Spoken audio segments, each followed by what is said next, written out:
Shabbat Shalom. Welcome to 5 Minutes of the Ethical Torah.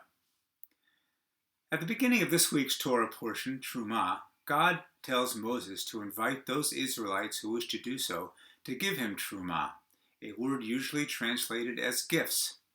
The word Trumah comes from the Hebrew word meaning to rise or to raise up. We use a similar image in English, such as fundraising.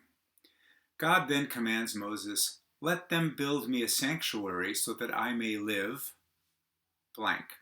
I'll leave the end of the sentence incomplete for a moment. What would we expect the end of that sentence to be? There seem to be only two logical ways to complete it. Most probably it would be, "so that I may live in it."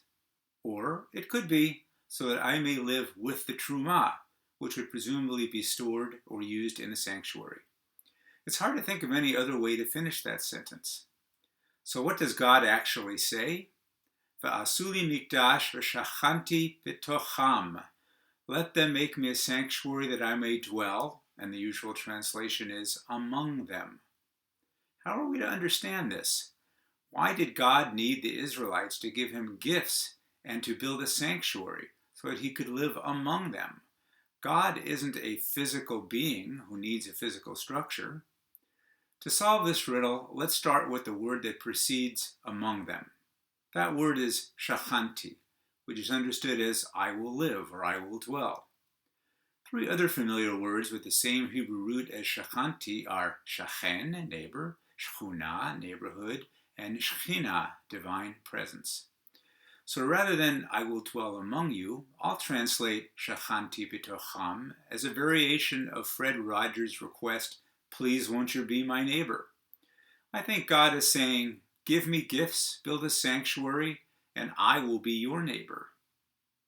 We still don't know, though, why the bringing of gifts would be the necessary condition for the divine presence. Rabbi Jonathan Sachs points out that until this moment, the Israelites had been the recipient of God's miracles and deliverances. He had taken them from slavery to freedom and performed miracles for them. There was only one thing God had not yet done, namely given the Israelites the chance to give something back. The construction of the sanctuary was fundamentally important because it gave the Israelites a chance to give back to God. To be in a situation where you can only receive, not give, Sachs wrote, is to lack human dignity.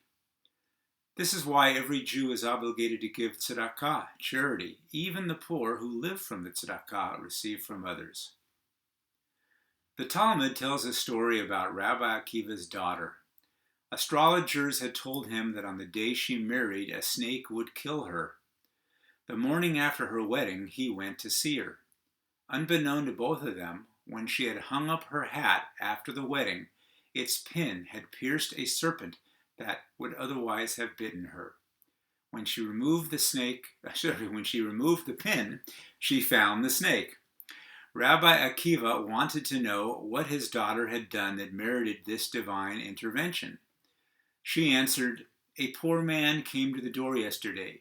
Everyone was so busy with the wedding preparations that they did not have time to deal with him. So I took the portion that had been intended for me and gave it to him." It was this act of generosity, her trumah, that was the cause of her miraculous deliverance. The word bitocham, translated as among them, can also literally mean within them. Rabbi Meir Leibush, known as the Malbim, commented that each person is to build a tabernacle in his or her own heart for God to dwell in. The Torah wants us to see that the way we do this inner construction work is by perfecting our spontaneous generosity. Musar master Alan Marinis wrote that because we live in a money-centric culture, we tend to think of generosity only as a question of reaching into our wallets. But as with all soul traits, he says, generosity is a quality of the soul, and so it can find expression in many ways. We can be generous with money and also with our time, our energy, and our possessions. The lesson of the gifts for the sanctuary is that we are ourselves raised up when we raise up trumah for worthy causes and for others. Our daily challenge as Jews is to look for opportunities to do so. For this and more information on Jewish ethical topics, please visit theethicaltorah.com. Shabbat Shalom, and thanks for watching.